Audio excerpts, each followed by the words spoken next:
The moment Clover Parrish climbed into the bed of my truck at Whitmore Lake and said, "You've been running from this since April," I had nothing ready.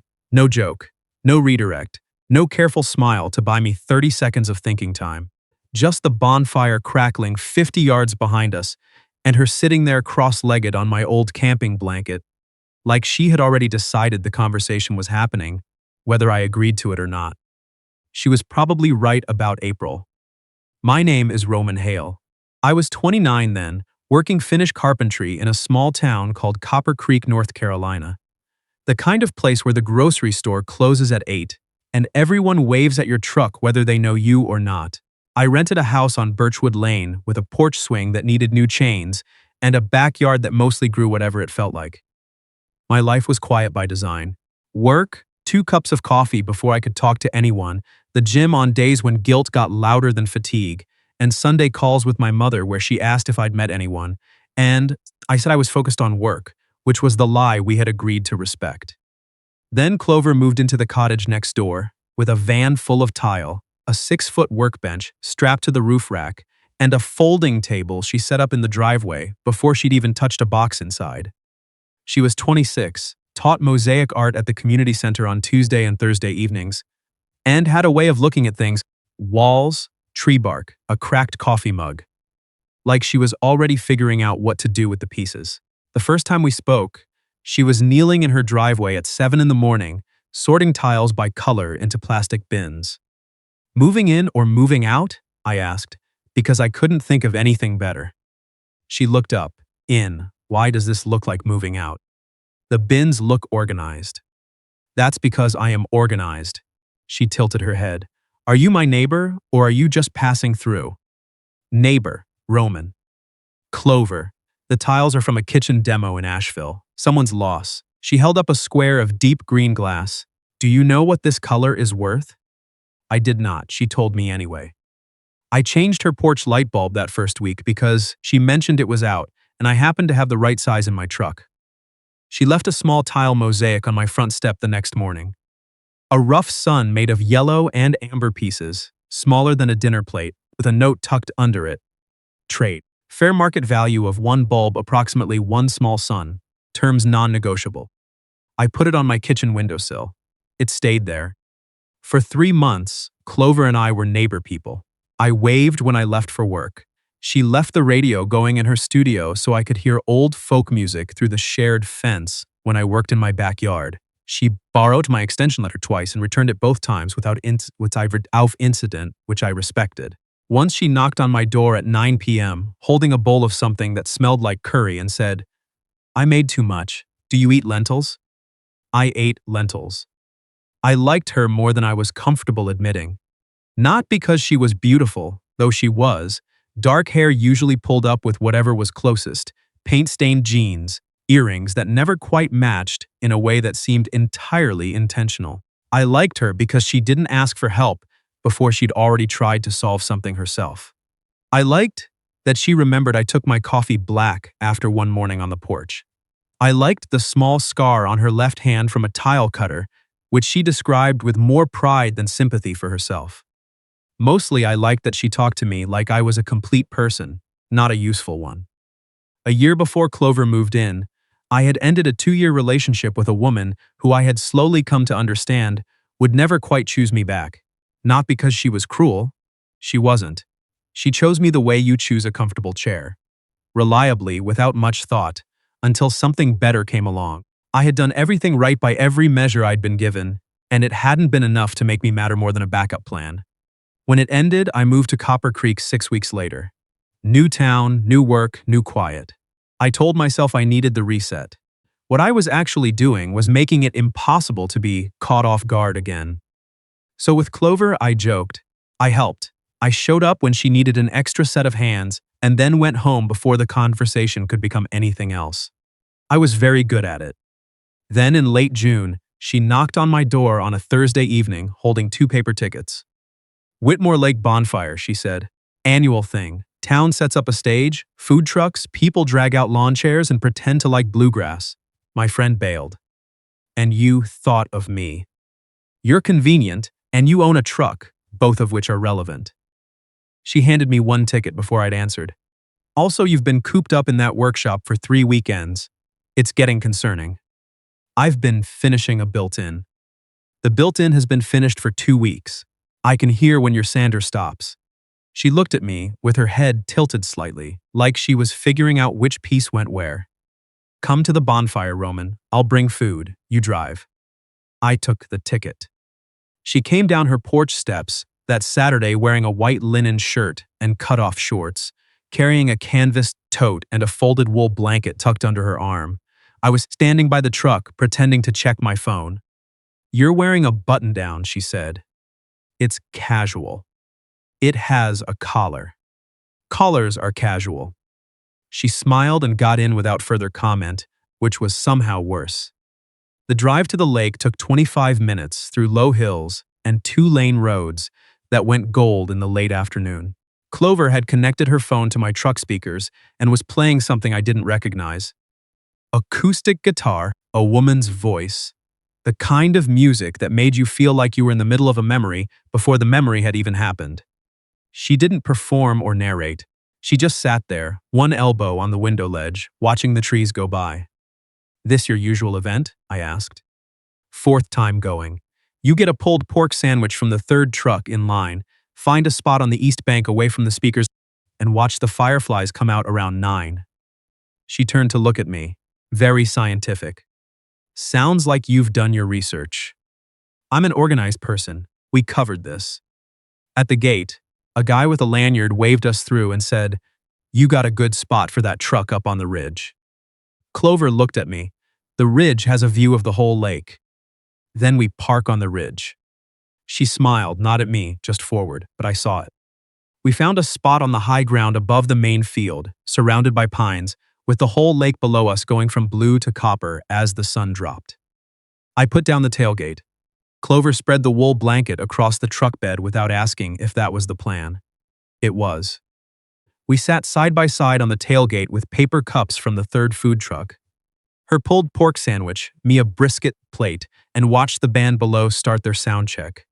The air smelled like pine sap and charcoal smoke.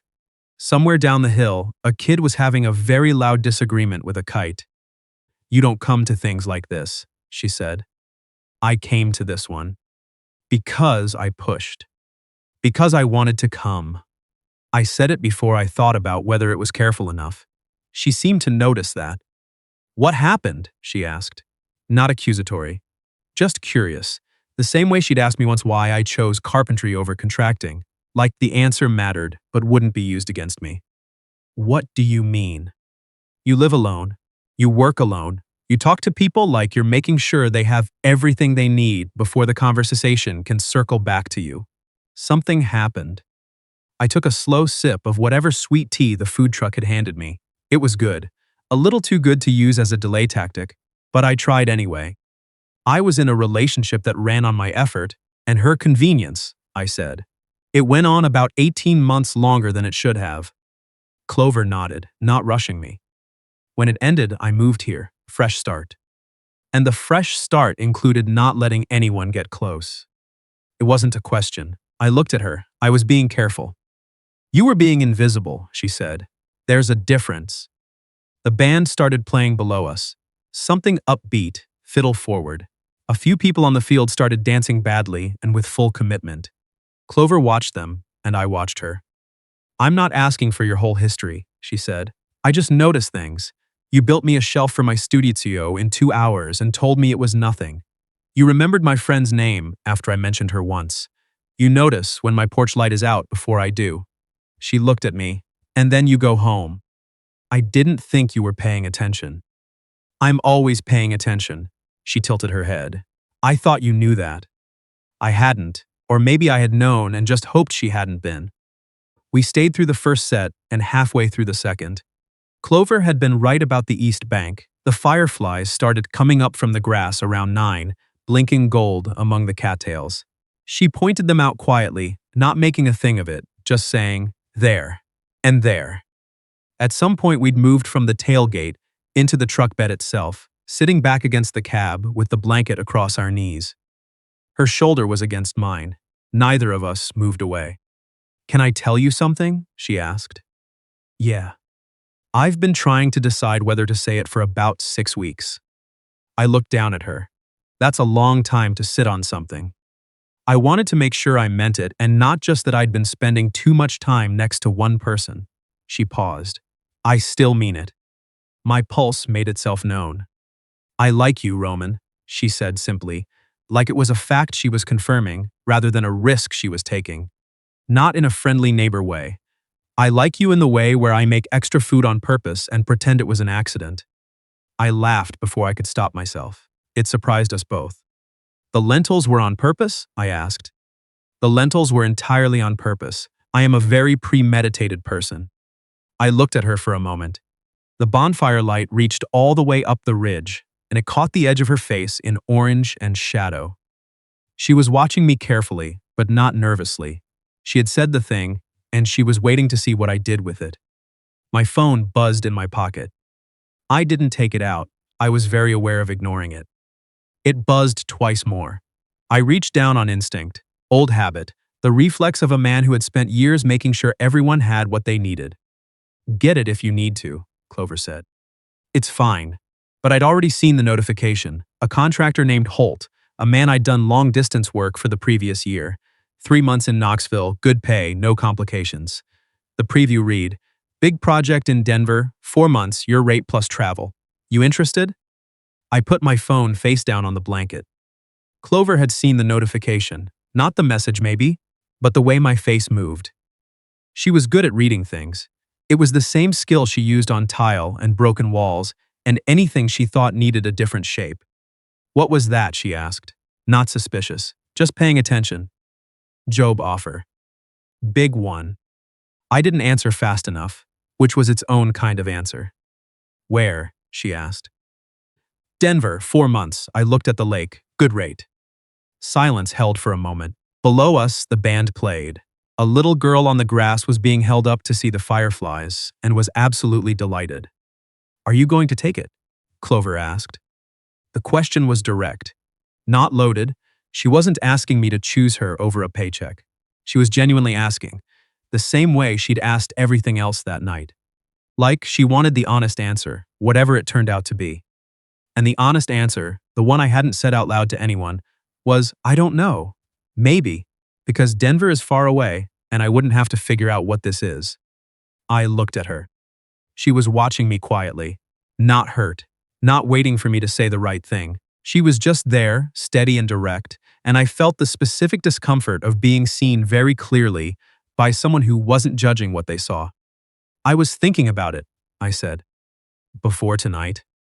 Before tonight, I probably would have said yes. She absorbed that. Her hands rested in her lap still. And now? Now I'm thinking about why my first instinct was yes. I looked at the phone lying face down on the blanket, and I don't think it has much to do with the project. She waited. I haven't let anything matter here, I said, because if nothing matters, nothing can go wrong. It's a very reasonable system. I paused. It's also apparently very lonely. Clover was quiet for a moment. Then she said, I'm not asking you to make a promise. I'm not asking you to stay for me. I'm asking what you want. I know. So? I want to be here. The words came out steadier than I expected. Not in Denver, here. She exhaled, slow. Then she picked up my phone from the blanket and set it on the wheel well, out of the space between us. Okay, she said. Okay? Okay. She leaned back against the cab. So, you were going to say something before your phone interrupted you. I looked at her. Was I? You had the face. What face? The face where you're about to say something honest and you're annoyed at yourself for it. She turned toward me. Say it. I looked at the lake for one more second. Then I looked at her. I've been paying attention too, I said. Since the morning with the tiles, I just kept going home. Clover held that for a moment. Then she moved the blanket so it covered both our knees, shifted closer, and rested her shoulder against mine. Then stop going home, she said. I put my arm around her. The band played one last song, slow this time, a fiddle and a voice, and not much else. The bonfire below burned lower. Her knee was against mine. The fireflies kept on doing what fireflies do, steady and unconcerned. At some point she looked up at me and I kissed her, because there was nothing careful left to hide behind and because I had wanted to, since probably the morning with the tiles. She kissed me back the same way she did everything, not impulsive, not performed, just exactly what she meant. When we pulled apart, she rested her forehead against my jaw. Premeditated, I asked. Very, she said. I laughed and she smiled into my shoulder, and the whole dark lake shone below us like it was in on the thing. We stayed past the last car, past the food trucks closing their windows, past the bonfire dropping to embers. Eventually she said, "We should probably go," and I said, "Probably," and neither of us moved for another 10 minutes. The drive home felt different. On the way out, every silence had been charged with what might happen. On the way back, the silence had shape, not heavy, just full. Her hand rested on the center console. At the first red light, I put mine over it. She turned her palm up and laced her fingers through mine without looking over. "I'm holding you to a second outing," she said. "What kind?" "Farmers Market Sunday. I need more tile from the vendor on the East End, and I require someone to carry things." "That sounds like labor." "I'll buy you breakfast first. The biscuit place opens at 8. "You had me at biscuits." She squeezed my hand. I drove with one hand the rest of the way home, which I would have thought would feel strange, but mostly felt like something that had already been true for a while. We pulled onto Birchwood Lane. Both our porch lights were on. I parked, and neither of us moved for a moment. Then Clover turned in her seat and said, "Walk me to my door." "You live 30 feet away." "Walk me anyway." So I walked her 30 feet to her front porch, and at the top step, she turned and looked at me in the soft yellow light. "Sunday," she said, 8 o'clock, do not be late, the biscuits go fast." "I'll be early." "Don't be too early. I haven't had coffee." "I'll bring coffee." Something in her expression shifted. Not quite a smile, more like something settling into the right place. "You already know how I take it," she said. "I always knew," I said. "I just didn't say so." She held my gaze for a moment. "Say so from now on." I said I would. She went inside. I stood on her porch step until the light came on upstairs. Then I walked back to my own house, sat down on the swing that still needed new chains, and held my phone for a long moment. I texted Holt, "Appreciate the offer. Have to pass on Denver. Good luck with the project." His reply came 3 minutes later. "No problem. Let me know if anything changes."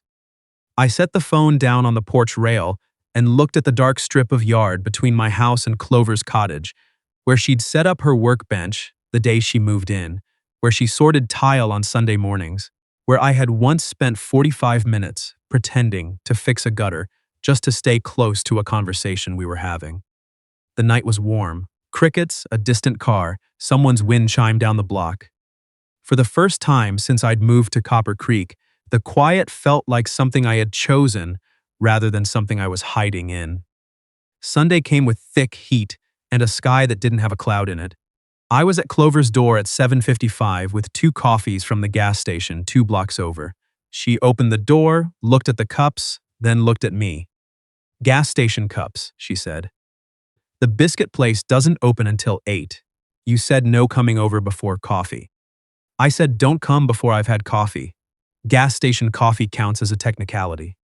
I work in 16ths of an inch. Precision is my whole thing. She took one of the cups, sipped it, made a face. Drank more of it anyway. The farmers market ran along Copper Creek's Main Street every Sunday from May through October. Produce, craft tables, a honey man who had strong opinions about everything, and the tile vendor Clover liked. A retired schoolteacher named Vern who sourced glass and ceramic pieces from estate sales and demolitions across the southeast. Clover moved through the market with her organized unhurry. She examined each piece the way a jeweler examines a stone, held to the light, turned over, weighed in the palm. I carried the bag. "This one," she said, holding up a square of deep blue-green that caught the morning light. "Do you see how that shifts?" I looked. It shifts. "That's called dichroic. The color changes depending on the angle." She turned it in her fingers. "I've been looking for this shade for 3 months. Someone's kitchen backsplash in Black Mountain. She placed it carefully into the bag. And this one, and this. Vern watched from behind his table with the patient look of a man who had seen many mornings. She always buys the dichroic, Vern told me. Never haggles. I respect good material, Clover said, not looking up. You bring someone new? Vern asked. I've never brought anyone before, she said, still not looking up. Vern looked at me with raised eyebrows and the quiet satisfaction of a man who has just confirmed a theory. I found something interesting in the middle distance. We ate biscuits at a picnic table outside the cafe, ham and Gruyere for her, plain butter for me, a decision she found unreasonably conservative. Plain butter, she said. A man who builds furniture with his hands, and he orders plain butter biscuits. I like biscuits. I don't need them complicated. That's either very zen or very boring. I haven't decided. I contain multitudes. She tore off a piece of her own biscuit and held it across the table. Try the Gruyere. I tried it. It was better than the plain. I didn't say that immediately. Well? She asked. It's fine. She saw it on my face. It's better. Marginally. You're impossible. But she was looking down at her coffee, the way she looked away when she was pleased about something, and I felt a warmth in my chest that I had spent a long time being too careful to let in. What? She asked, feeling me watching her. Nothing. I shook my head. I'm just glad I didn't take the Denver job. She looked up. Whatever measured thing she might have said, she didn't say it.